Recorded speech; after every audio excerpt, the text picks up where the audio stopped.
Do people in Canada have cable, like other people? We keep this up in the playoffs. I don't care. And at Chili's. Is it at Chili's? At Kyle's? Achilles. Finally. You don't know that? Fuck you! Get this guy the fuck out of here! Alright, well, coming in at number 5, I got Anthony Stolars. Now! Jets are winning the cup! Thank you for watching and listening. Hello, everyone, and welcome back to an episode of the NordCast. It is Thursday, September 4th, 2025. I am your host here, Nordic97, joined with Kata. Carter, how we doing? I'm actually doing pretty good today. This week has actually been not bad. Everyone's going back to school except for your boy, who is done. So that's really nice. Jack's back in college. Nordic's back in college. My friends are back in uni. My girlfriend's back in uni. And I'm just working, doing my normal thing. So that's amazing. On top of that, my Thursday, or well, I guess tomorrow, in the sense, or whenever you're hearing this, my September 4th is gonna be absolutely peak. I work all day, which is not that bad. Like, my day is gonna be pretty chill. Then I got bowling right after work, which I'm psyched about with all my buddies. Boy. Eagles game where I'm going out for wing night. All right, so that's going to be unbelievable. I got my first beer league game of the year for my dad's team. It starts at 10, so that kind of sucks. But right after, the Kid Leroy drops his one of his new songs, which I've been so hyped for like all week. And he drops that at 11, so I'm stoked about that. And then to finish it off, I don't work Friday. So my Thursday is about to be so unbelievably peak, and I'm so excited. Wow. So you played men's hockey with your dad? Yeah. I've been playing on his team for like 4 years. So it's been a while. That's like day of the year right there. Mm-hmm. If only my dad didn't weigh 300 pounds. We're also here with Jack. Jack, how are we doing? Doing Oh good. my God. I wish my day was that exciting tomorrow. I mean, shout out Uncle Nick. He's taking me and my cousin out to dinner. He's coming down to ISU tomorrow. So shout out Uncle Nick. Hey. Uncle Nick, the boy.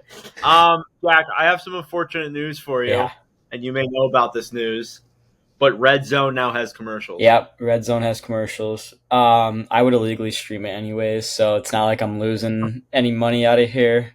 But Stream East also went down today, so that's pretty good. There's already another one. Yeah. Well, yeah. There's like 50 Stream East. I don't know what they thought they were going to do. There's like 80 different illegal sites, and as soon as it's down, there's like 50 different ones that come right back up. Yeah. They had a sting operation. Yeah. Did you see that? Bro, this was a 2-year thing. They lived in Egypt. You see that? I know. Yeah. It's kind of wild. It's just kind of funny over at a legal streaming site. I thought that was pretty funny. But regardless, definitely, just such weird stuff. Yeah, it's been a rough day in terms of that. But anyhow, let's hop into the hockey talk for today. So we're going to do our consensus wingers and defensemen list here. So we are going to get to that. But we do have some things that we do need to talk about first. So the NHL and the NHLPA came to an agreement to implement the new salary cap rules for the 2026 postseason, which means every team in the playoffs has to submit a cap-compliant roster before the beginning of every single playoff game. And again, for those who don't know, which I'd be surprised if you didn't, beforehand, there was no salary cap in the playoffs. You could have guys ride on LTIR, and you could build up a literal super team and go into the playoffs. It doesn't matter if you're $1 million over the cap or $100 million over the cap, you'd be eligible to play. But now the way that they're doing it is that starting in 2026, you're going to have a playoff cap compliable roster. And we're all thinking that this is going to affect so many teams. It's going to affect a lot of teams, especially the teams that were in the playoffs this year. But the team that it's really going to affect is the Florida Panthers. The Panthers are the team that is going to be screwed over with this the most because with the signings of Ekblad, Marchand, and Bennett, they are $4 million over the salary cap. And they can't really cheat with it anymore and have Matthew Tkachuk go on LT. Well, they're not really cheating, but they can't have Matthew Tkachuk on LTIR till the playoffs, traded for all these guys like they traded for Seth Jones and such at this trade deadline, and then come into the playoffs, Tkachuk's back, everybody's back, super team, kabam. you can still have a super team, but now you have to be cap compliant. And I feel like it does kind of suck because it prevents a lot of teams from becoming way better than they would be. But at the same time, it's going to eliminate all those cheating scandal rumors and all that, all the stuff about Vegas and Tampa and even Chicago 10 years ago. So all of that is gone at this point. I just want to know your guys' thoughts on it. Do you think it's the right move? Because we didn't really talk about the CBA and stuff that much. So what do you guys think? Yeah, I think it definitely gives more stability to the overall cap playoffs kind of combination. But yeah, I mean, like you said, teams like Vegas and Tampa and Chicago, we probably won't be seeing that anymore, which is good. I mean, there won't be as many complaints, I'd say, or people claiming, they're cheating or whatever. So I just think it brings a little more stability to the playoffs. Definitely. Carter, what do you think? I kind of agree. I think it's going to make things a little bit more stable. I think the one thing that is going to suck out of this is I feel like the trade deadline is going to be a little less dead. Yeah. It might even be better. Who knows how the trade deadline is going to go, because we might be seeing these, cheap players and all these contracts being shipped out and everything like that, and seeing more moves to be hey, well, we got to fit under this salary cap here. We're going to be going into it $2 million over. We got to flip some guys and figure some things out. So I think, in terms of the performance of how the playoffs go, I think it's going to go great. I think that this is a great idea to implement. I really have no complaints over this. I think it's going to be great. I honestly think the trades might be bigger and better because to make some of the moves that you want to make now, you got to be cap compliant. So teams aren't going to get away with trading for a player and then giving up just draft picks. No, if you are over the cap, you're going to have to give up somebody of importance. So it could make trades a lot more interesting. There could be a lot more player movement itself than actual draft capital. Not only that, this is a very good draft coming up, so I'm not expecting a lot of first round picks to be traded, but even still, you could see a lot more bigger trades with this new way of thinking. So I thought that was interesting to bring up. As well as that too, and I believe we have discussed this before, but the NHL is going from 82 games to 84 games starting next season, so 2 more games are added to every team's calendar. Additionally, in the 2026-27 season, the NHL season will start in late September. So not in October like it has been. It's going to start in late September, and the cup is going to be awarded in early June. So what do you guys think about this? I think it's a little interesting. Doesn't really have that much of an impact to me, other than the fact that hockey's back sooner, I guess, and that too, teams will have more time for the draft and free agency. So what do you guys think? Honestly, I kind of like it. Starting the season earlier, around when football's starting, and I mean, you kind of have to compete with the NBA opening week stuff too when the NHL would do their early to mid October stuff. And I think the NBA is obviously on a downfall, I'd say in the last couple years. But you never know, that could spike back up with some of this young talent coming in.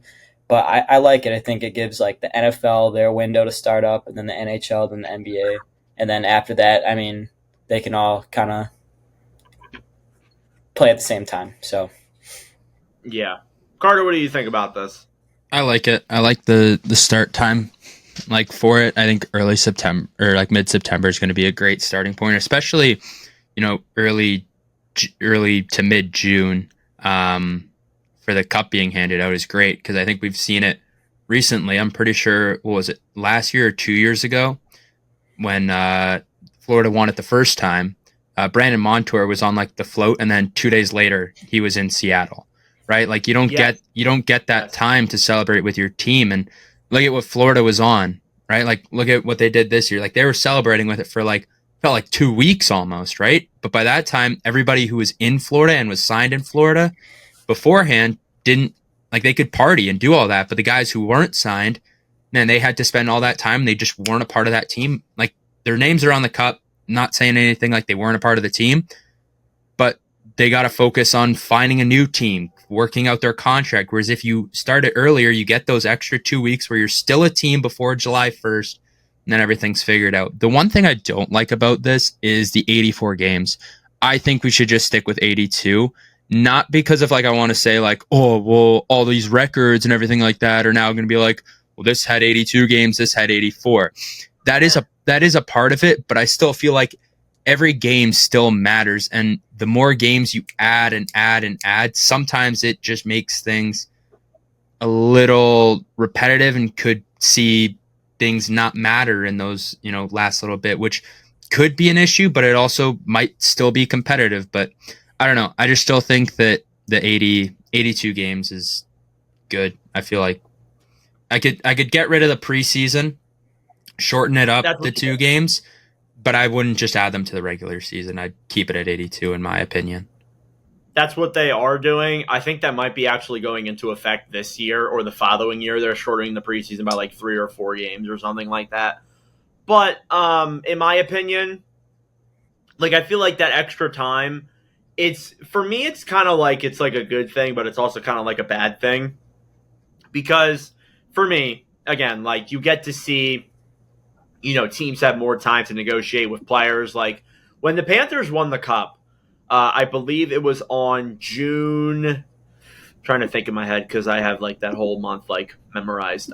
June 17th or something around that, like June 19th or 20th. So when they won the Cup, they had like 10 days to kind of figure everything out. And like obviously they're partying the entire way through, the entire summer, and they rightfully so should be. But again, like you look in previous years, like when Florida won the first time, they literally had like not even a week, like maybe even a week after they won in Game 7. Because again, like the Game 7 was on Monday and the draft was on Friday, so just something there to think about. But the other negative thing too is that like I feel like with teams having more time to nail out contracts, it could make free agent frenzy a little bit less interesting. That's my other qualm with it, but I guess that is how it is. You have more time. There's still going to be guys who won't sign with their team, but regardless, I'm sure you guys understand from that perspective. Right. Carter, what are we doing today? We're getting into the top 10s, our consensuses. So, I guess it would have been 2 weeks ago. We had our consensus top 10 goalies list, which might have had a little controversy, but I mean, maybe not, depending on if you liked Freddie Anderson in there, but who knows? I do want to say some things first about that, because we did get some comments of goalies that didn't make the list and were heavily criticized. I saw one about Stolars. I saw one about Gibson and Demko. Those are the ones that I saw really to not make the top, dude. No, Gibson, I don't think any of those 3 make the top 10. Demko's not even in my top 20. None of them have even been good in like the last 2 years, really. Yeah, no. Like if someone would have said Swayman, I would have been like, okay. Stolars was a backup 2 years ago and only really had a somewhat solid year in Toronto where he split time a little bit. Did he not? He had injuries. Yeah, he was injured. Not just I thought he had a very good year in Toronto, but you also gotta remember he was literally a backup a year ago, like from last season. So So I don't know. They can say that if they want. Everyone's gonna fight for their favorite goalie and everything like that. But at the end of the day, you gotta take out the bias sometimes and look at it from a stats perspective and everything like that, and just how they play the game. So. And for the record, we are big Anthony Stolars fans. Oh yeah. So we just want to put it out there. Yeah. Jack had him as a fifth in his what was it, Vezina last year? Yeah. So rightfully so. Probably had him top 3 this year too if he would have had a vote. All right, getting into it here, our top 10. We have our consensus. If you don't know how it works, I give each player a rank 1 through 10. Everyone's going to get a point system awarded to them, and then how he goes, we just organize it from the highest points all the way to bottom. We have some guys who will be making honorable mentions. So starting off with our defensemen, we have 4 honorable mentions today. So without further ado, you guys ready to get into it? Ready. Yes. I'm locked in. All right. Everyone's locked in. So going into our honorable mentions here, starting off from bottom to top, I guess we got Charlie McAvoy, who made it here onto our list from Jack. Jack, you had him at number 10. What makes Charlie McAvoy a top 10 player in your eyes here? Yeah, well, McAvoy, I mean, it's pretty self-explanatory. The guy's been great for the Bruins the last couple of years and just very consistent. I could see him easily being higher on this list. You could also argue he could be off this list, but I do think there are 9 guys better than him, and he barely cracked my top 10, so yeah. On our honorable mention here, we have Shea Theodore. I was the only one to have him in the top 10, and I had him at 9. I'm a big fan of Shea Theodore. I think that he is Vegas's best defenseman. I think the offensive side that he brings is very good. I think his defensive side is very good as well. I think that he has the potential to be a very, very good defenseman. And I think that he's a big reason that Vegas is very, very good, especially on the back end there. When you look at their back end, there's not like a whole stretch of like talent really outside of that forward core. You need someone who's able to hold it down on the back end, and I think Shea Theodore is just that. Yeah, it's valid. I think like I had Theodore not pretty low on my top 50, but I had him like in the top 20. I didn't have him top 15. He's very underrated. I feel like the value he brings to the Golden Knights, just in terms of his two-way game, is great. And yes, he is clearly the best defenseman on the Golden Knights for sure. Mm-hmm. So, Jack, I'm going to assume you have nothing. What? Okay. We'll move on here. So we have a tie. So one of these players will be an honorable mention. One is going to make our top 10. Unfortunately, the guy who so here's the thing. We could either take the guy who has 2 votes in people's top 10, or we could take the guy who's the highest on the top 10. Okay. What would you? I think we should go with the guy who has 2 votes in the top 10, rather than the guy who's higher. Okay. Yeah, 2 votes. So then that is going to mean that Roman Josi is our last one in the honorable mention category. Jack, you had him all the way up at number 7. I don't disagree with you there. I think that he is definitely earning, he should be in the top 10, but there's so many guys who are right there around him. You had him at number 7. You're not concerned about anything with Roman Josi, I'm assuming. So what do you expect from him this year? Because I know that that's kind of one thing you base your lifts off of. Yeah, well, I expect the numbers to kind of go down. But as we said with McAvoy, as Nordic said with McAvoy, is just the value that he brings to that team. I mean, there's not a lot of positives around Nashville right now besides maybe him and Saros. And who's that other kid? Evangelista. But, I mean, that's about it. And just the value that Josi brings is solid. So yeah, I have it's so funny. No, it's okay, man. Philip Forsberg doesn't exist either. That's fine. Well, he's getting old. That's the thing. I know he's there. I was like, wait, Evangelista? What about Forsberg? Yeah. Well, I was just talking about their. You got Forsberg, you got Stamkos, Marchessault. I don't really have like a ton of promising young guys. That's like what I was talking. And Roman Josi is a young guy. No. No, yeah, I had Josi above McAvoy in my top 50. The problem is with Josi, he dealt with a postural orthostatic tachycardia syndrome, which is as a result from head trauma this past season. So he dealt with that in February. But beforehand, just was having just an awful year. So it was a really rough year for Josi. I do think the value was really there, though. Like, you could tell he wasn't healthy for a lot of it, and he missed a lot of time. So obviously I want to factor that in with my ranking there. But yeah, he probably drops out. If we're ranking this like by season, he probably drops out of the top 10.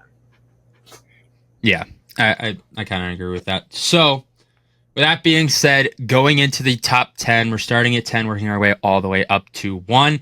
At number 10, we have Evan Bouchard. Nordic, you had him at 8. I had him just making my top 10 at 10. So, Jack, obviously you did not have Evan Bouchard on your list. Otherwise, he would have been a lock for the top 10. But Evan Bouchard, we've seen it a lot from him in the playoffs. He is one of the, what does he have, like the highest points per game as a defenseman in playoff history or something like that? Yeah, he has some great offensive offensive playoff stats. In my opinion, he is like, again, I get the defensive woes. They are definitely a thing you can look at. The thing with me is that the offense is too good for him to not be in the top 10. And I'm sorry to say that, but you have those dynamic offensive numbers in the playoffs, you got to be top 10. So I had him around like 8, correct? I had like... Yeah, you had him at 8. Who did I have below him? Morrissey and Hedman. Hedman, yeah. So that makes sense. Honestly, I think that maybe you could even argue Morrissey above Bouchard. But regardless, like, the offense is just too good to ignore when looking at a top 10 list, in my opinion. I agree. Jack, anything on Evan Bouchard? I know you didn't have him. For me, it is that defense. I think it's still definitely, you got to put it in there if you're making a top 10 list, and it's just too hard to miss, I'd say. Yeah. I think that his offensive side is really good, and it's kind of hard to keep him out of there just with that. His defensive side can be a liability at a lot of times, and sometimes look, he's not even trying out there when it comes to the defensive side. He makes a lot of mistakes, but I mean, with the few mistakes that he makes a game, he makes so many amazing plays in the offensive zone and really helps that power play and just McDavid and Draisaitl in general. So I got a lot of credit for Evan Bouchard as far as that, his offensive side. Coming in at number 9, ladies and gentlemen, we have Victor Hedman. He did not make my top 10. Nordic, he made your number 10. And Jack, all the way into number 4. Oh my God. So I'm going to avoid myself and Nordic here for a second, and we're going to address the elephant in the room here. Jack, Victor Hedman, a top 4 defenseman. Take the reins. I'm shocked you guys don't have him higher up, honestly. I mean, I know 4 is high. I knew it making my list. But, I mean, the team around him, like, that'll just bump his numbers up. Like, with what Kucherov is doing, like, those guys will just rack up the assists, and I think he's going to have another great year. He has the last 5+ now, so.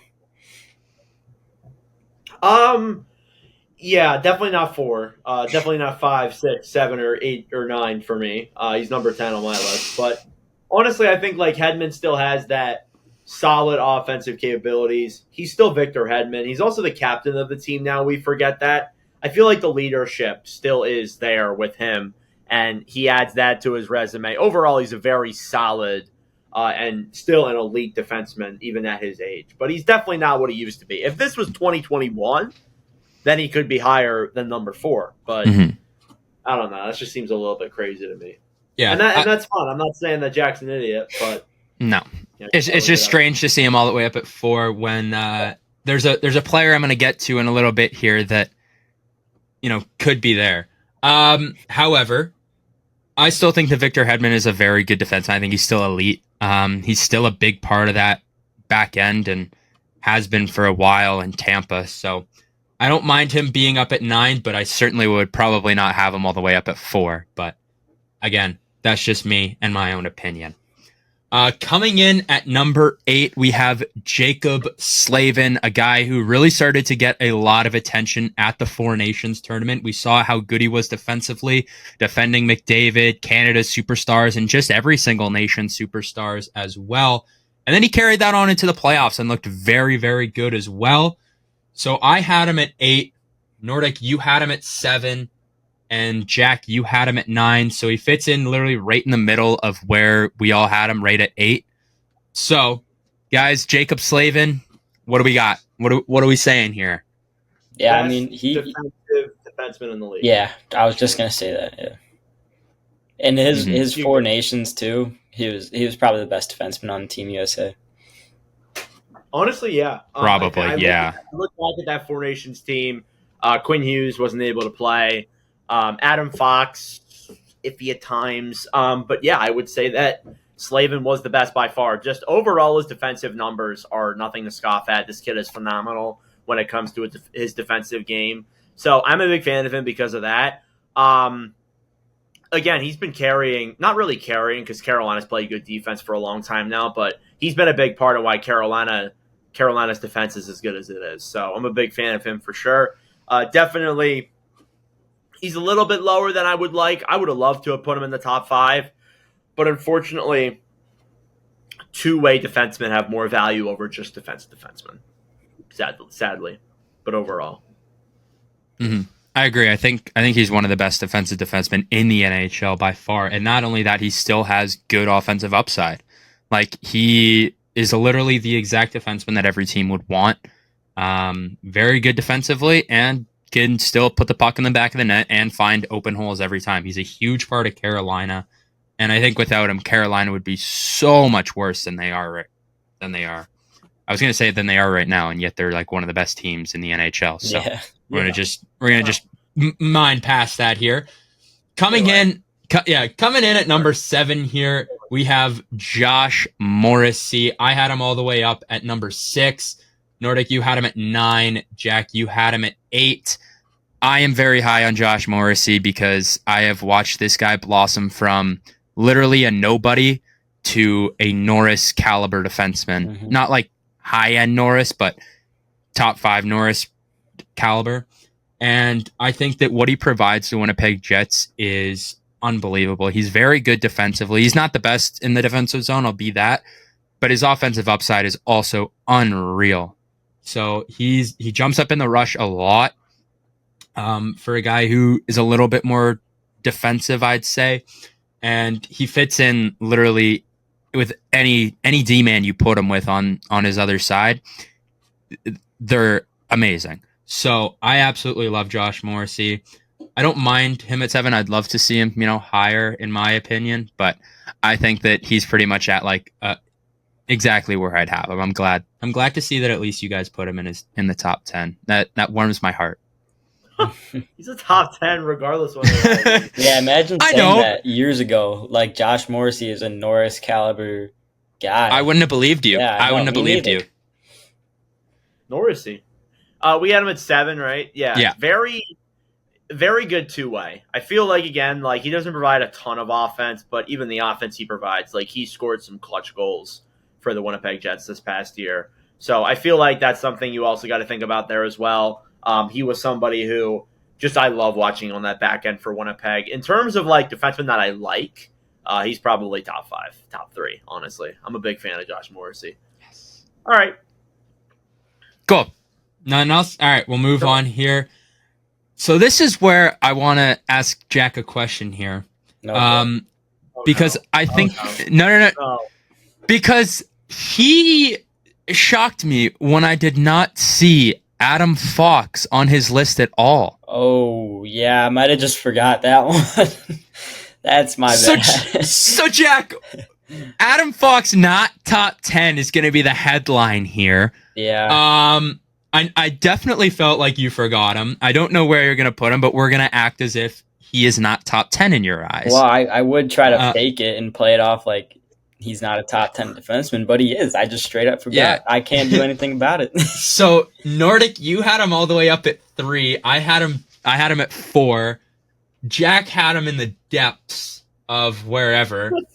The depths. But you guys didn't say anything in the group chat when I sent my list? I didn't look Nordic doesn't look at it, and I didn't clock it until just before as I was putting everything into the value. So I'm like, why is Adam Fox all the way at 6? And then I was like, I guess Jack doesn't think that Adam Fox is top 10. Yeah, well, whoops. But Jack will be looked at when I post the list on Instagram as one of the people. An absolute casual. Yeah. Well, there's a lot of and this has been going on for the last 2 years. There has been an unnecessary amount of Adam Fox hate on social media. It's so bad. Mm-hmm. A ridiculous amount of hate for this kid. So give me a second here to look up, because NHL Network hates this guy. I feel like it's a personal vendetta. So give me a second to look up their list and where he placed. You guys can explain your thoughts on Adam Fox for a second. Jack doesn't have any thoughts outside of he sucks. So no comment. I'll take the reins here. I think that he is undoubtedly the best defenseman in the Metro by far. He is so good with the puck on his stick. Even when the puck's not on his stick, I still think he is very elite. I love the way that he moves, how he just, I don't know, everything just looks so calm to him. And I just absolutely love it. He's a huge part of the Rangers as far as scoring. Their defensive side sucked, and Adam Fox isn't the greatest defenseman by any means, but I would trust him a lot more than like an Evan Bouchard. His offensive side isn't up there with Evan Bouchard, but I still think that what he does with the puck is unbelievably elite. So I'm going to make Jack feel a little bit better about himself here for forgetting Bouchard, hating Bouchard, Fox. Oh my God. I shouldn't have said that, did I?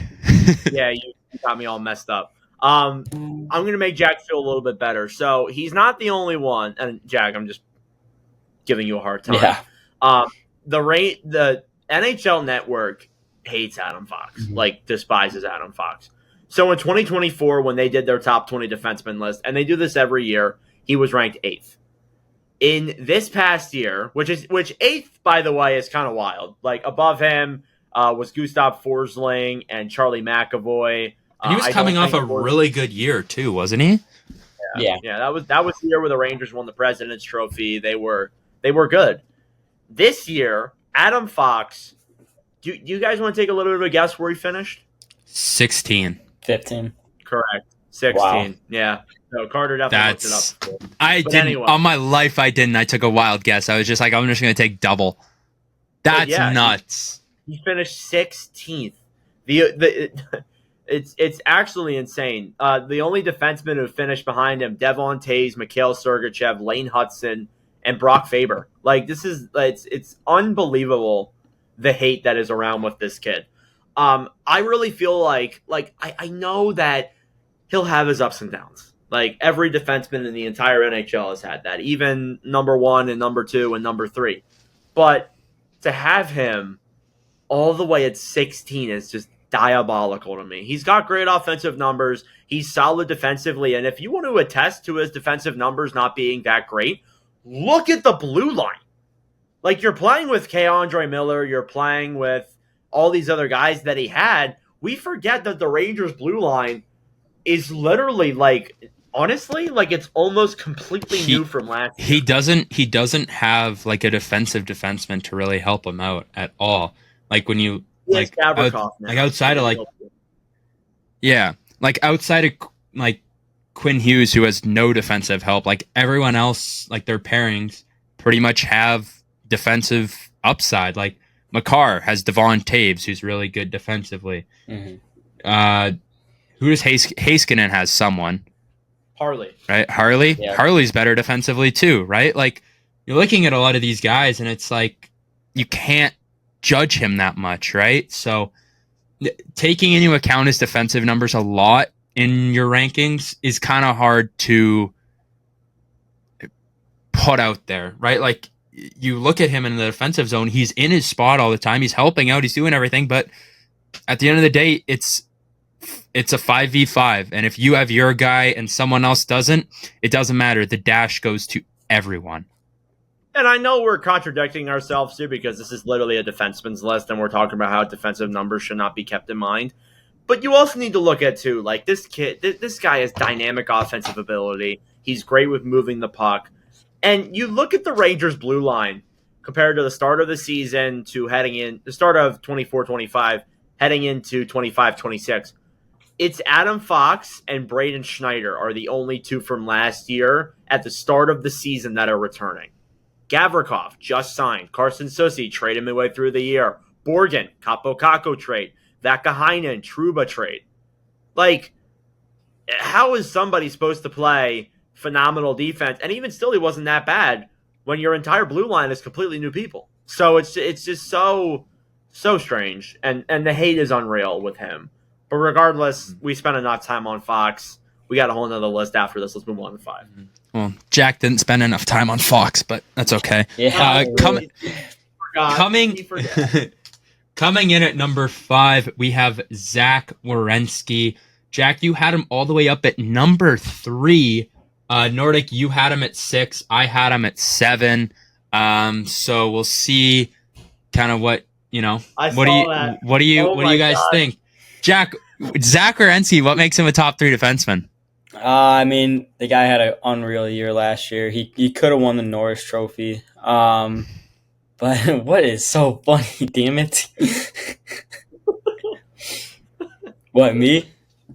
Can you no can you keep going, please? Me? Like, we don't have to address anything. Like, for the audio listeners, they just don't understand. Like, let's just keep a move on here. We're on a time crunch. Okay, We're on a time crunch here. Every time I start talking, I swear you guys just start laughing.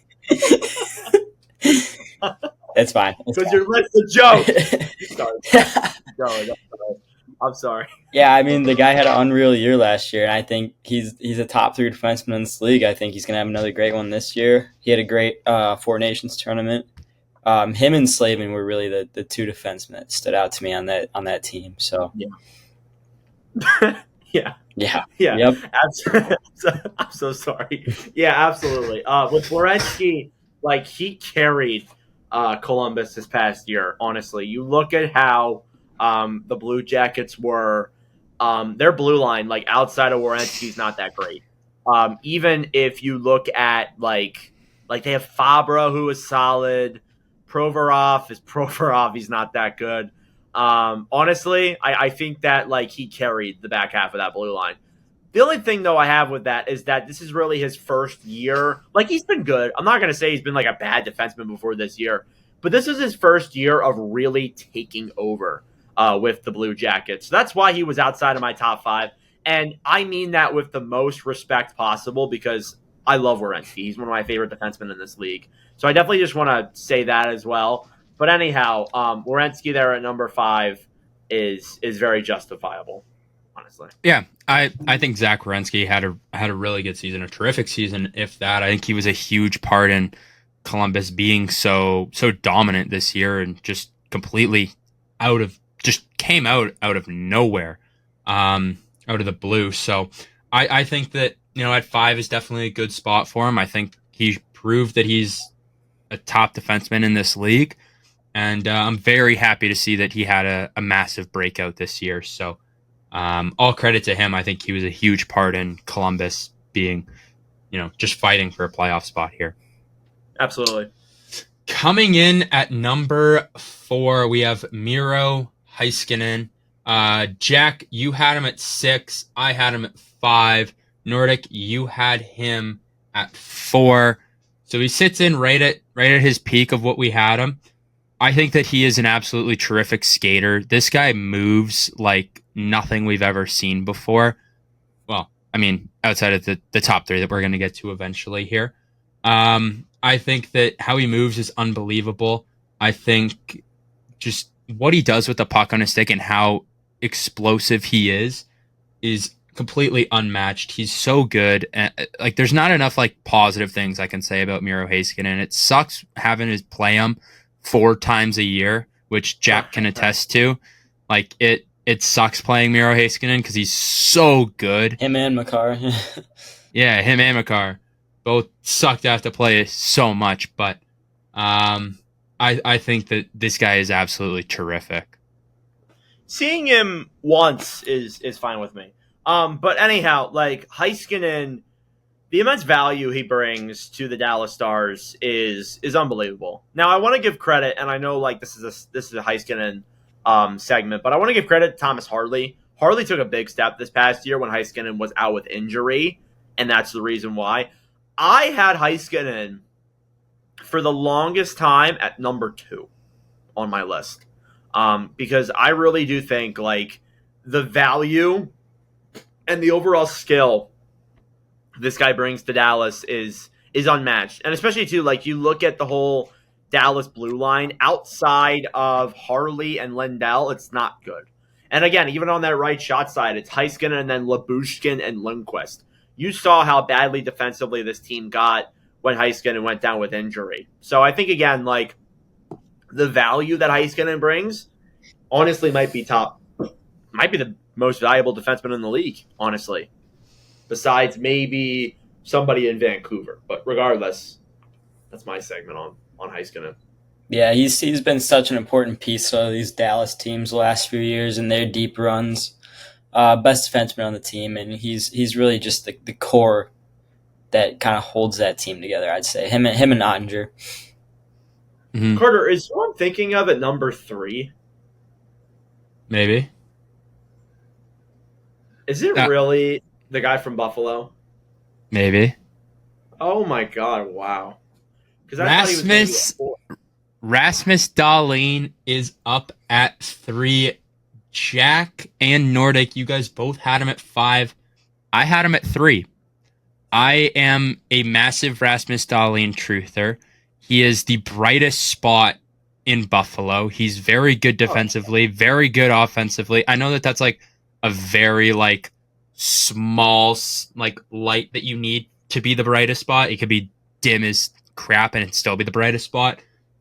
But this guy is just so there's so many different things you could say about him, especially with everyone in this top 5 that we've kind of discussed. That I'm running out of different things to say about each player, but you've heard it in the mic'd up with like when Bowen Byram went to Buffalo. It was like, this guy just works. Like, he'll do the speed testing where everyone's gassed. He'll keep going. You look at him after a game, doesn't look like he broke a sweat, but he's skating 30 minutes a night.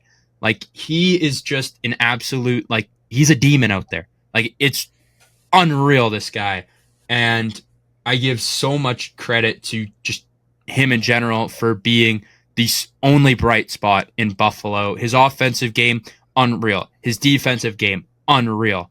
Like, he is probably, in my eyes, the best two-way defenseman in the NHL. By far, in my eyes. Jack, you go first. Yeah, I mean, Dahlin could have been higher on my list. But yeah, bright spot in Buffalo, number 1 pick, and he's lived up to it, and he's just gotten better as the years have went on. Like, numbers have improved, defense has improved, and I mean that's a good track to be on. Still super young. How old is he? Like early 20s? 25. Okay. 5 at this point. Yeah. Yeah, I mean, he's probably in the prime. He's probably in the prime right now. Yeah, he's in it. He's like just hitting his prime. He's been on some horrible teams. Like, let's not, like, I've said it enough. Let's not forget this guy's in Buffalo. Like, he's not working with like and he's not complaining. Nathan McKinnon, Mikko. Yeah, he's not working with. Well, actually, didn't he like maybe potentially request a trade at one point? But we're gonna gloss past that over. We'll gloss past it. We'll gloss past it. That's not true. Yeah, no, never happened. But he's not working with like Nathan McKinnon, Mikko Rantanen for a little bit. He's not working with Elias Pettersson, Brock Besser, JT Miller. He's working with Tage Thompson. He's working with, I don't mean this is like a negative way, but like he's working with Tage Thompson, JJ Peterka, like Dylan Cousins at like, and both those guys, and 2 out of the 3 of them are gone. Like, this guy's working with like not superstars when, you know, some of the rest of these guys are working with superstars. And he's still putting up unbelievable numbers that you just don't expect to see. So that's why he's at number 3 for me. Yeah, a little too high for my liking, but I definitely do agree with what you're saying. I think Dahlin has worked with nothing and has still put up phenomenal numbers. It sucks that Buffalo has not made the playoffs in however long. I don't even want to say the words, because Dahlin would be one of the best playoff defensemen in this entire league. He is built for the Stanley Cup playoffs. So I just want to put that out there. But yeah, let's move into number 2. I think these top 2 are going to be very obvious, Carter. Unless if somebody made it in as a shocker. So Jack, you forgot Quinn Hughes on your list. Oh my gosh, dude. Can't believe you put in Luke. No, so number 1 and number 2. Number 1 is Cale Makar, and number 2 is Quinn Hughes. It was a sweep across the board. Oh my gosh. No, dude, if you would have put Luke Hughes at number 2, I would have known you meant Quinn. Yeah. Like, I'm not a complete. I thought you said I forgot Quinn Hughes. I was like, oh my god. I did not, and I was kidding. Okay, but good. Don't. I would have known if Quinn Hughes was not at your 2 that there would have been a problem. Yeah. But I mean, it's consensus. I mean, Quinn Hughes, Cale Makar, literally 1 and 2.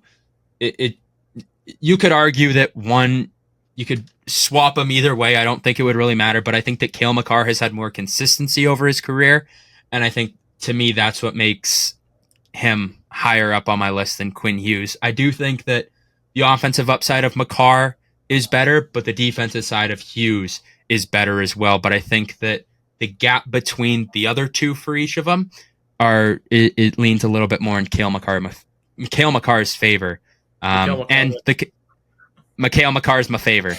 But he's also been a lot more consistent than Quinn has. But again, as I said with like Darlene, is look at the guys they're working with. I mean, we looked at the guys that Quinn was working with this year, and he still was elite. But still, I think that Cale Makar is one, and Quinn Hughes is number 2. So, yeah, I mean, I'm not going to really go into too much thought with it. I absolutely agree. That's exactly how my list is. Makar is the clear number 1, at least this year. Like, again, like maybe last year you could argue Quinn Hughes is better than Makar. It does range. Makar had the better year. There's no really doubt about it. But, yeah, that's a valid 1 and 2 in my opinion. So, unless if you guys don't have any more thoughts on the first consensus list, we're going to take a little bit of a break from that because Mr. Polko, it's Wednesday, which means it's Baseball Power Rankings Wednesday.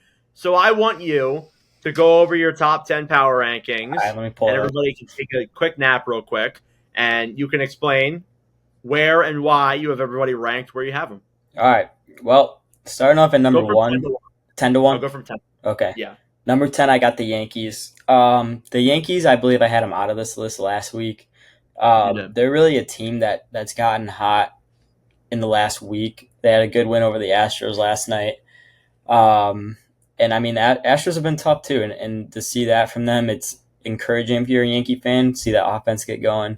Bellinger's been awesome against righties and lefties. I think he has the highest average, like lefty on lefty, which is cool to see. I love Belly. And then number 9, I got the other team from New York, the New York Mets. This is also a team that's gotten hot. I mean, they swept the Phillies. Sorry, guys.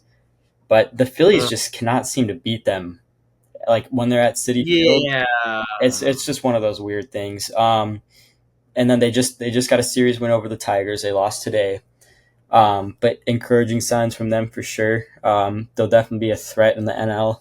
Then number 8, I got the Padres. The Padres just lost a series to the Orioles. But when I look at this team's pitching staff and especially their bullpen, I'm like, oh my gosh, that's a team that can easily win the World Series, even though they're in the second wild card spot right now. They are not going to be a fun first round matchup, and it seems like they're going to come to Wrigley for the wild card series. So that might not go so well for the Cubbies. Should be fun though. 7, I got the Red Sox. They just lost Roman Anthony until the start of the playoffs. Yeah. That's a big loss. He's been so good for them. The power's finally starting to show up for him. But this is still a team that's well-rounded. Chapman at the end of that bullpen, he's been ridiculous. Hasn't given up a hit in like over a month. They have that pitcher, Peyton Tully, who made his debut. Yep. So he looked awesome good too. I saw him in Portland. Oh, I saw him playing for Portland against Reading. So sweet. And AAA? Yeah. Or AA. It's AA. Oh, AA. Oh, the Fighting Phils are AA, right? Yeah, so it's Iron Pigs or AAA, Fightings or AA. Oh, okay. But yeah, those are 3 starters that can get you a wild card sweep. And I mean, they might not get the wild card. They might catch the Blue Jays. I doubt it. But I mean, Crochet, Giolito, and Bello. I mean, those are 3 guys you feel confident in starting a wild card series.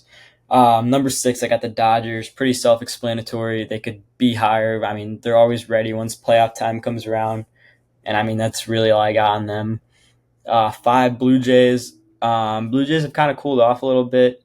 Milwaukee went in there, won a series. Milwaukee's still a really good team. But I mean, I haven't been seeing the signs from the Blue Jays that I was a couple weeks ago when they had one of the best records in the league. You came on here and said they were playing fake baseball. So wait, what? You came on here and said they were playing fake baseball. No, the Brewers were. Oh, I thought you said Milwaukee. Yeah, Milwaukee is unethical baseball, is what I like to call. Yeah. Yeah. Okay. You said they were playing fake baseball. The Blue Jays or the Brewers? The Brewers. Oh, yeah. So I just want to put that out there. Yeah, I just think they're a lucky team. Anyways, 4, I got the Cubs. I have a lot I can get into, but I won't. But they've won their last 2 against the Braves, won a series in Colorado, which you should win. But that sweep that the Giants had on us last week is not what you want to see. It's a favorable schedule. I really hope they can get hot here, get some guys like Suzuki and Pete Armstrong going again. I mean, that's going to be huge come playoff time to get your 3-4 hitters going. Tucker looks like he's back. But yeah, I'm confident in the rest of the lineup and our top of the rotation, and the bullpen really has been a strength of the second half. 3, I got the Tigers. That's a team that's been up there really the whole year. Scooball's been phenomenal. Scooball is the best pitcher in the league, and he's been so goddamn good. You start him game 1 of a series, and it's an automatic win, it feels like. 2, I got the Phillies. Phillies, big series with Milwaukee, won the first one. Game 2 is tonight, 6:40, I think. Yeah, you're 6:40, yes. We'll be watching. We'll be watching. That game, and just say who's number 1 real quick. Milwaukee, right? Yeah. Yeah, so that game was phenomenal. That was one of the best games I've ever watched in baseball. The Phillies went down 4-0, 6-4, 8-6, and came back every single time, 1-10-8. Yeah. It was actually like unreal. Yeah. When the Brewers have a lead like that, they don't give it up. So that was very impressive to see. I love to see it. I can't stand the Brewers. They might be a bigger rival to the Cubs and the Cardinals at this point, which is crazy to say. But yeah, Brewers are number 1. Just a well-rounded team. Their starting pitching is unbelievable. Bullpen is good, especially the back end. I know McGill's out for a little bit, which we could see some regression from that bullpen. But some of their hitters are starting to cool off a little bit, which makes me feel confident if the Cubs were to see them in October. So we'll see. The Cubs are only 5 games back now. I mean, it got up to like 7 or 8 games. The Cubs also won that 5-game series they had 2 weeks ago, which is definitely a good sign of life for the Cubs. So, yeah, definitely. Overall, solid list. Again, like, correct me if I'm wrong. I believe you've had the Brewers number 1 every single time you've done this. Yeah, every time. I mean, they're 5 games ahead of the team that's behind them, so can't really do anything else with it. We're catching up, though. Yeah. We're catching up. Yep. Mr. Carter. One more thing. The NL is so much better than the AL. Go ahead. Okay. Carter, any thoughts on that ranking? Well, you had a little snack break. No, I got nothing. You guys know more about baseball than me. I just kind of watch and root for it as much as I can. I haven't really paid attention this year, like at all. It's been all fantasy football, scouting, getting ready for all that, and I don't know. I'm just excited for.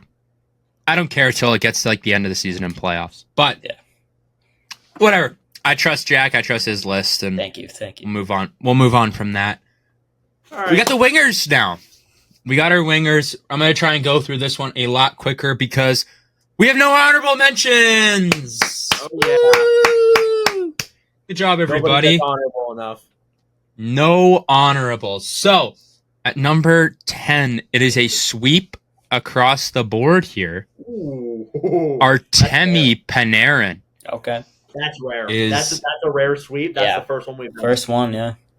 Mm-hmm. So, I think we all can kind of agree he's had a little bit of a down year. He's kind of been on a downslope these last little bits, but this guy's still very elite. He's still a top 10 winger in the league, according to us, for sure, who are experts, guaranteed.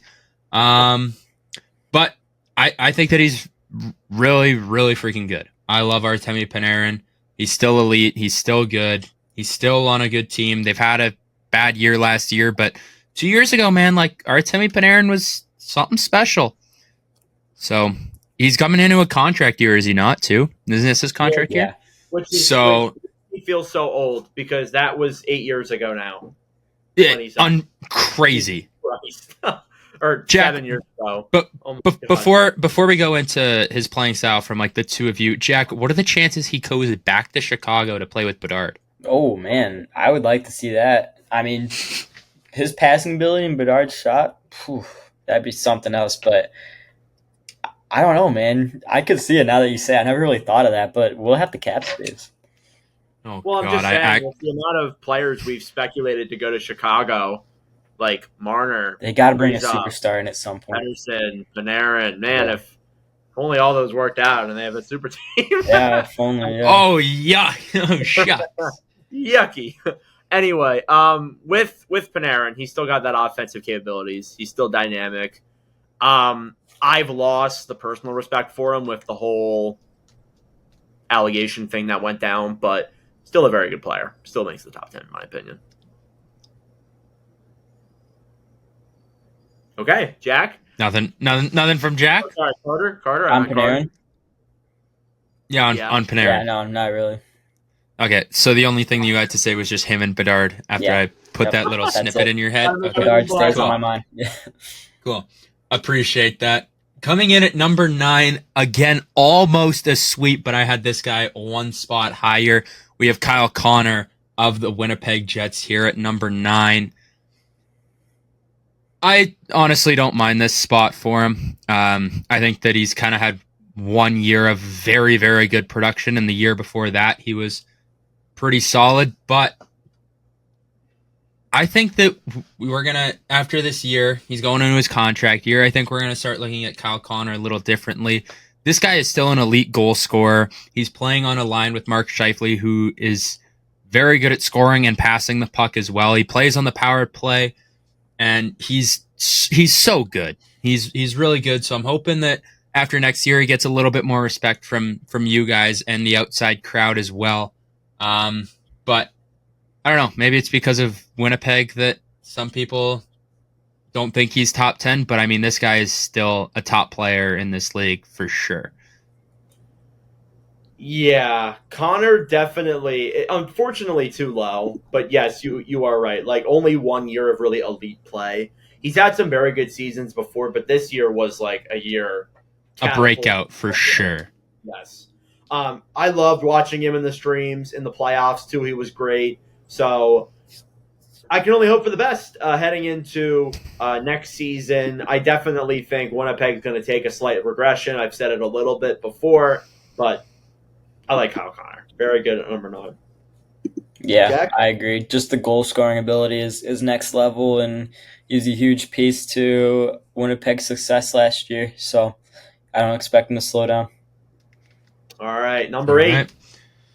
Number 8, we have Sam Reinhart. I had him at 9. Jack had him at 8. And Nordic, you had him all the way up at number 6. I don't disagree that he could definitely be up there. I think we've seen him in the playoffs be unbelievable. He is a year removed from his 60-goal campaign where he absolutely lit it up. I think that he is still very elite. He's playing on such a good team, so that I did kind of take a little bit away from that, but he's still so good nonetheless. His shot is one of the best in the NHL. Most underrated, except for, well, it was 2 years ago, but not anymore because he can tuck the puck. And he had a hat trick in the Stanley Cup final, literally the last game. So 4 goals. 4 goals. He had 4, right? It was 4. He had 4 goals in a series clinching game in the Stanley Cup final. Has that ever been done? I don't know, but Sam Reinhart's got it. So put his name next to that and carry on. But we'll go to Jack before we go to Nordic, because Nordic, you had him at 6. Jack, what do you got on Sam Reinhart? Yeah, just a pivotal piece to Florida's back-to-back. You could argue he was the best player on that team. If it wasn't for another guy, which will probably be higher on this list. But yeah, Reinhart, just incredible couple of years now, and just a great player. So Number 8 is pretty disrespectful in my opinion. If I was Sam Reinhart, I would feel a little bit disrespected, just at least in my opinion. The way this guy's played the last 24 months, I would say, has been absolutely second to none. He has been phenomenal for the Florida Panthers. Again, 4 goals in a single game. Had that 60-goal season a couple of years ago. We forget he scored the game-winning goal in Game 7 of 2024 Stanley Cup Finals. So the value that he brings to Florida is a big part in why he's much higher on this list for me. But overall, Reinhart, I'm probably a little bit too high on, but even still is a phenomenal winger. There's no doubt about that. Okay.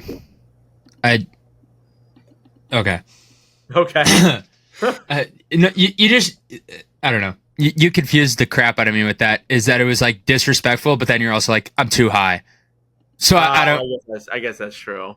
Okay. You like kind of contradicted yourself, but you know what? I'll look past it. I'll look past it for now, and we'll move on to number 7 here. We have William Nylander, which was also a sweep, almost a sweep for 7. However, I had him at 6. So I think that William Nylander is a terrific player. I think we're really going to see what he's made of this year without Mitch Marner. So I don't know if we're going to be seeing Nylander playing with Matthews and that connection be a thing, or if we're going to see Nylander completely with his own line separate from Matthews, as we've kind of been seeing. So we'll figure out what that is when it comes down to the first week of the season, the first game of the season. But I think that this guy has truly broken out the last 2 years. He's become a goal-scoring machine. He's been Toronto's best playoff performer every single year. It feels like he's always performing there. And on top of that, this guy is just an absolute icon. Like, that doesn't add anything to like my value on him, but I mean, still, this guy's just an absolute icon. Yeah, Jack? no, you're not wrong. And he's just an electric player. His play style is just electric to watch. He's speedy, great shot, good passing ability, just everything you want. And he's got great style off the ice. Yeah, big fan of him. Again, like the overall offensive stride and the mobility is just incredible. So I don't got a lot of thoughts on him. He's phenomenal. Yeah, couldn't agree more. All right, coming in at number 6, we have Mitch Marner. Nordic, you had him at 8. I had him at 7. Jack, you had him all the way up at number 4. So I think that he might have made this list when he was like trying to get him to come to Chicago, and maybe that's a different thing. But we're gonna start with Jack. Jack, talk to me about Mitch Marner and why he's number 4. Yeah, well, Toronto needed him to make a move from somebody, and it ended up being Marner. And I think this is going to motivate him. I think he's on a better team now. He's on a team that's not known for, choking and being first-round exits, and I think it's going to take the pressure off him a little bit. Vegas, I'd say, it's definitely not as big of a market as Toronto. It's still a big market just because of the success that they've had in the past. And when they first came into the league, I think it kind of brought in a lot of fans. But I think for him just playing somewhere where he doesn't feel like he has to be the guy with Matthews is going to help him out a lot. And I think he's going to have a great year. So Marner for me. Yeah, Oh, sorry. I apologize. No, sorry about go. that, Carter. So Marner for me is an interesting case. No, you're good. With Mitch Marner, and I want to apologize because I turned off my Wi-Fi by accident, so I might have cut out there for a moment. But with Mitch Marner, the reason why he's so low on my list, I'm back now, I think. The reason why he's so low on my list is because of just the playoff numbers and the overall ramifications of this guy. Just not very high on him as a whole. I think, and like Jack said, going to a new team in Vegas, I'm excited. I think, we're going to be able to see a possible new Mitch Marner. And if he comes in there and he performs in the playoffs next year, you are going to know that it was Toronto and it wasn't him, the system they had there. But if he comes in and he doesn't perform in the playoffs once again, maybe it's just Marner. So we'll have to see there, obviously. But again, Marner's still a very solid solid winger for sure, no doubt about that. Yeah, I agree with that. I think that 6 is probably a good spot for him. I think that the potential with Mitch Marner, we've seen it all regular season long, like in Toronto. Like this guy is a consistent, like gonna put up high 90 points, sometimes 100 points. But his biggest issue is the playoffs, and we haven't seen the Mitch Marner of the regular season in the playoffs yet. So, assuming Vegas makes it, which all signs point to yes, we will see a Mitch Marner in the playoffs with probably a lot less pressure, or we might see Mitch Marner with a little more pressure because you're looking at it as, hey, this guy couldn't deal with the pressure in Toronto. He's now in a new area, one with less pressure. Can he perform? And if he can't, then the pressure was never the issue. It's Mitch Marner in the playoffs, and he just can't do it. So we'll see what happens here in the postseason if Vegas does end up making it. But I think that the Mitch Marner of the regular season is definitely, he'd probably be top 5 if it wasn't for, his postseason horrors, I guess we could call it. Yeah, for sure. Yeah. All right. So coming in at number 5, we have Matthew Tkachuk. Me and Nordic both had him at 5. Jack, you had him at 6, so he's pretty much right around his range. We've all been pretty consistent about our rankings as far as like usually it's been like 1 off for everything outside of Ryan Hart and Marner. But I think that Tkachuk is amazing. He is great in both regular season and postseason. He plays the game in such a good way that is like uncopyable. I don't know what the word is, but like unreplicatable. That might not even be a word, but it's the only. I'm gonna count it. His play style is awesome. He shows up in anything. He plays through injuries. Like we heard about this guy not being able to get himself out of bed and get dressed and still played at an elite level in the playoffs. Was their best player 2 years ago. Had the injuries from the Four Nations this year, still came back for playoffs and performed amazingly as well. Like, this guy just lives and breathes hockey. Like, he is an unbelievable player. So, I don't know. Nordic, Jack, someone take it. One of the most marketable players in the entire league. Mm-hmm. Like, by far. Cover athlete. Yeah, cover athlete, too, of NHL 26. So I like Tkachuk a lot. Again, like, people don't like him because of the politics stuff. I don't give a shit about that. Sorry, I don't care. I don't let that affect my life and how I like players. But what I will say is, like, he does such a good job at making you hate him. And fortunately enough, he doesn't play my teams that much, so I don't really hate him a lot. But he's got the dynamic skill and just like the tenacity to piss players off that is phenomenal. So I love Matthew Tkachuk from that side. Yeah, right on. You could argue he's the best all-around player in the league, honestly. The guy can just do everything at such a high level. He'll get a goal by any means, whether it's a snipe, a greasy goal. I mean, he truly does it all, and he was incredible to watch in the Four Nations and playoffs in the same year. So yeah, one of the best players in the league. Yep. All right, number 4, Carter. Number 4, we have the man who was traded twice in a season, Mikko Rantanen. Dealt out of Colorado to Carolina, completely different market, and then back into the Central Division and ruined Colorado in round 1. This guy, we saw him in Colorado be absolutely elite. A 100-point guy, was unbelievable. Then we saw him in Carolina, and everyone starts to question, was this guy a McKinnon merchant? Did this guy need McKinnon, Makar, Landeskog?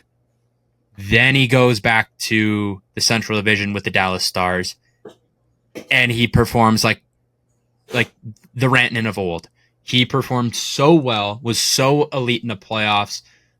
His hockey IQ is something that goes completely underrated. I've watched a ton of videos on this guy breaking things down, and he knows exactly what to do. The amount of times that he just creates space for other players happens more times than not. He's so good at creating space. He's so good at opening lanes, finding guys open backdoor. He's so good at that I think that it's not his shot that is the best part of his game. It's his hockey IQ in my eyes. So, yeah, that's where I stand on Mikko Rantanen. That's his name. So Rantanen's interesting for me because I had him a little bit lower on this list than you guys, I believe. No, you did not. Really? I didn't. You had him at 4. Oh. I had him at 4. Jack had him at 5. Oh, I'm thinking of somebody else. But Rantanen is an interesting case because again, he was traded literally twice this year. This guy, when he is playing somewhere consistently, no distractions, he is a phenomenal player. So that goes without question there. He definitely has the great offensive skill and the just overall pure dominance when he plays. So, again, I'm a big fan of Mikko Rantanen. I'm excited to see how he's going to perform again this year with Dallas. It's still crazy to say. Jack? Yeah, definitely. It's crazy to think that Carolina traded him. I don't know how you wouldn't want a guy like that, but his series against who was it? The Stars, I think. Was it the Stars where he had a crazy game 7? On the Stars. Yeah. Or against the Avalanche. It was Stars Avalanche round 1. Yeah. Okay, I'm tripping because he played for both those teams. But yeah, Rantanen, an incredible player and well-deserved of this spot. Couldn't agree anymore. Couldn't agree. And coming in at number 3, we have Kirill the Thrill. I had him at number 2. Nordic and Jack, you had him at number 3. I think that, again, I've said this with a lot of players, but it doesn't matter. He is so good and so skilled. He has some of the best edges I have ever seen since like Crosby. And even then, sometimes I think this might be better than what Crosby's was in his prime. He's so good on his skates. He's unreal. His shot's unreal. His passing ability is unreal. Everything about him is just unreal. And it kind of sucks that we had to wait so long to see him because I think that this guy could be pushing for some serious like record holding company if, we were able to see him a lot sooner. But I'll move it over to you guys. Krill the Thrill, what do we got? Yeah. Kaprizov. Sorry, Jack, go. I apologize. Okay, thanks. Yeah. Kaprizov, just the way when the puck is on a stick, he just makes things happen. Him and Makar, I feel like he's the forward version of a Makar. I don't know if that sounds weird, but that's just that's how I view it. Anytime he has the puck on a stick, something happens, just such an exciting player, and yeah, top 3 winger for sure. Kaprizov is such a fun player to watch on Minnesota. The overall creativity, the deking, and the plays that this guy makes is phenomenal. It's so entertaining to watch.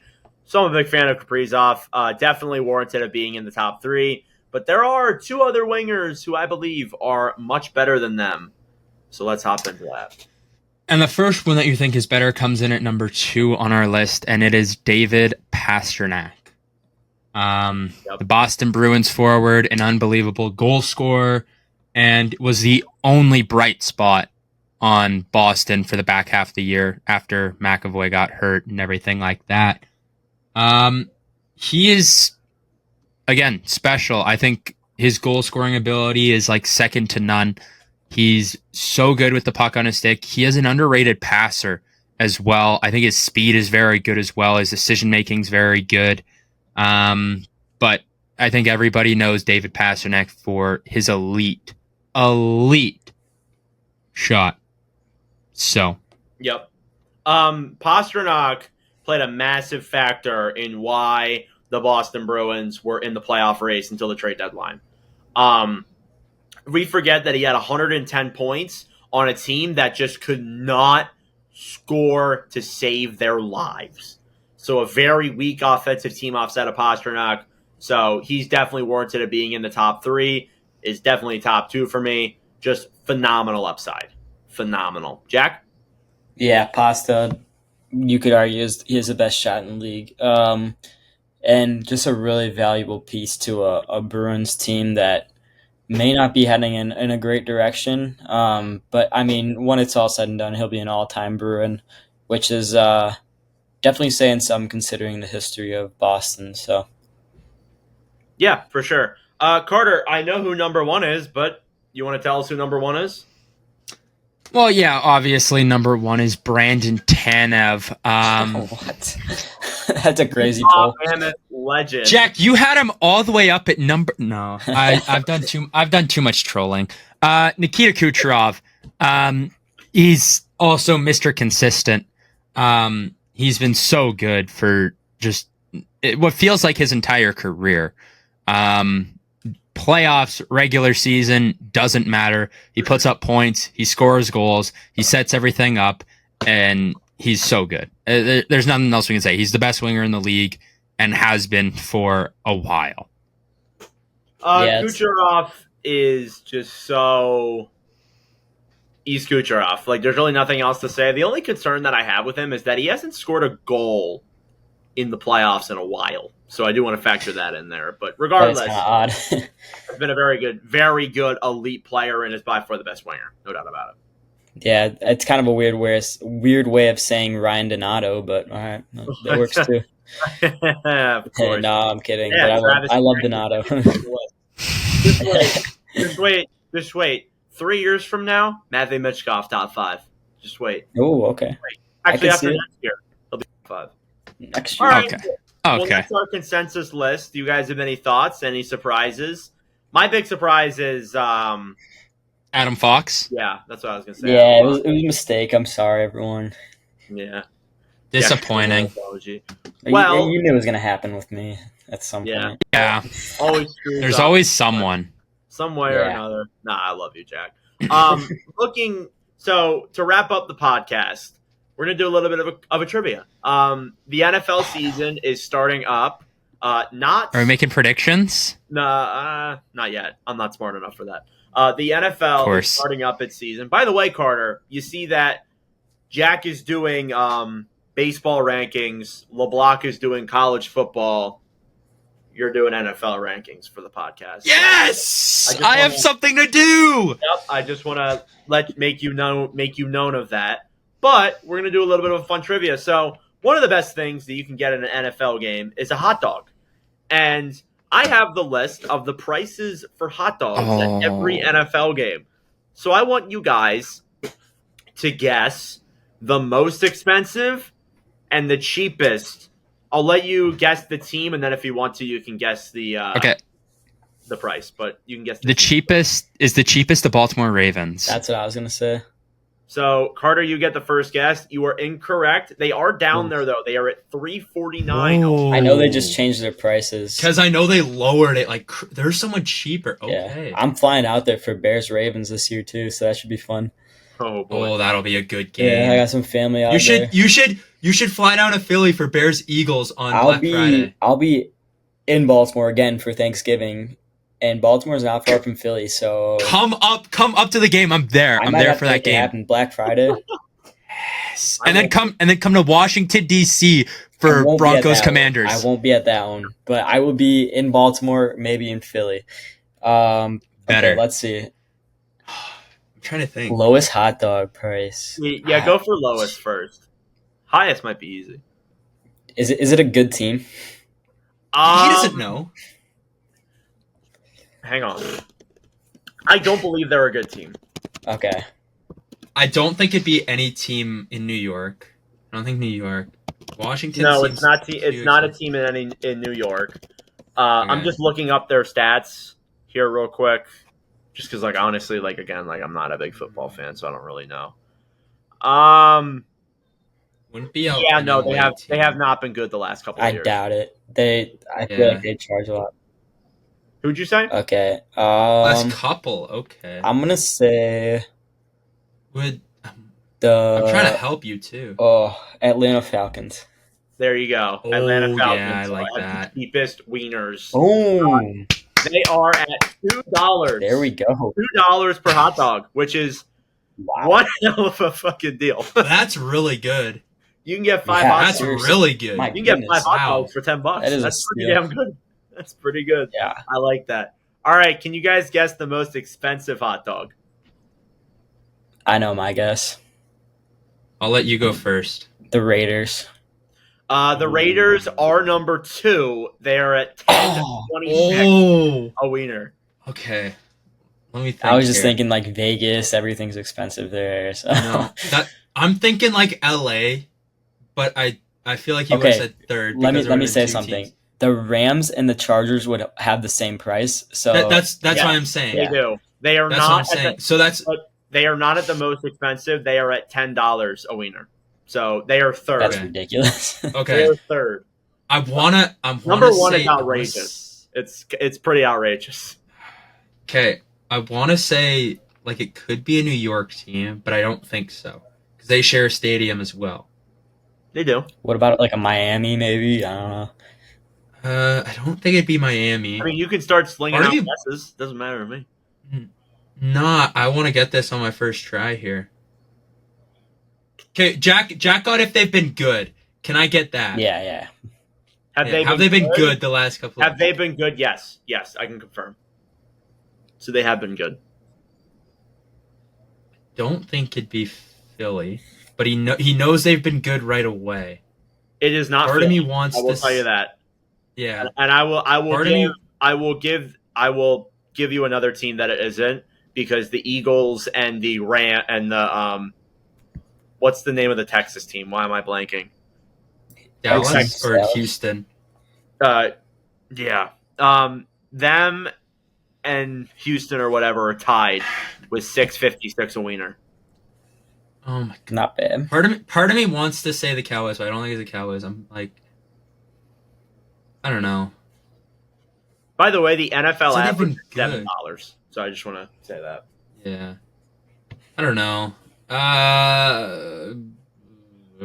You can start slinging out guesses. Like, you don't have to get it right. Okay, I'm gonna say the Cowboys, but I don't think it's them. No, it's not the Cowboys. They're at Is it 7.50. Yes, it is Buffalo, Jack. There you go. Oh, that was Damn. gonna be my guess, but I was like, damn, there's no way. I'm if you need someone to guess prices at an NFL game, I'm your guy, man. Jack I'm your knows wieners. Jack knows wieners. guy. That's right. Out of context. Lizzie got the. Oh god. Do you want to know the price? Because the price is like it's kind of outrageous. 12.63. It's lower than that. It's $11.25 a wiener. Wow. Damn. That's actually insane. In Buffalo, like what? I thought they would have been cheaper. So in Atlanta, you can get 5 wieners for $2, but in Wow. Buffalo, you can get 5 wieners for $56. That's actually Oh my ridiculous, God. dude. And if you want to go even further, you could get 10 wieners from Atlanta for $20, which 2 times 10. But in Buffalo, it is $112. My goodness. My God. That's ridiculous, dude. They are scamming out there Yeah, seriously. to not be able to make it to a Super Bowl. Yeah, honestly. I gotta ask you guys this final question: What is too much for a hot dog in your opinion? Like, what's the max amount you would pay for a hot dog per? $5 probably. $8. I'm a big hot dog guy, so So Jack is $8. Jack is I already like paid that over- much at Wrigley for one. Jack is So over 3/4 of the league. Carter, there are only 6 NFL teams. what are the Bears? Okay, hold on. I take it back. I was gonna pay $7 for a hot dog recently, so I will change my answer to 7. All right, you're now. I think 7 is fair. You hand over a $15 total. You get 2 hot dogs plus a tip, $1 tip. I don't care. I think that's valid. Bro, most of the people that work there are probably like 15, so they're just happy that they got like 10 cents from me. Not in Philly. They're all like 50. Not in Chicago, yeah. Oh, well, 50. Where are you going? I don't know. I don't go to a lot of outdoor activities. I just assume Well, yeah, you're in Winnipeg. at like Winnipeg Blue Bomber games, they're all like, I don't know, high minor leagues is schoolers. different, yeah. Well, yeah. Well, mine's football. Like, Oh, okay. but same thing at the minor league park too. Yeah. It's like the same thing. All right. Anyways, All right. Well, that'll be it for this episode of the NordCast. Carter, any final thoughts? go Birds. Go Birds. Jack, any final thoughts? Roll Birds. Redbirds first home football game this weekend. Oh, yeah. Yeah, how'd your Go game Birds. against Oklahoma go? Yeah, it wasn't good, but you guys know FCS football. Yeah. They're a good FCS team. They'll make a Yeah? run. They'll make a run. Yeah, you think so? I think Really? so. I know so. I bet they don't make it It past also the got second really round. dark outside. I'm kind of scared. You guys. Look at how dark it got in my room. The It moon- actually has gotten so much Yeah. darker. It's the about a moon storm. is rising. All right. Yeah. Thank you all for watching and listening. We'll see you in the next episode. Thank you guys so much for watching or listening to yet again another episode of the NordCast. If you enjoyed, please subscribe down below or follow us on Spotify and Apple Podcasts. If you want to follow us on TikTok, we are at NordCast. If you want to follow us on Instagram or Twitter, follow at NordCast_. That'll do it for this episode. I'm Nordic. Thanks for listening from all the crew, and we'll see you guys in the next episode.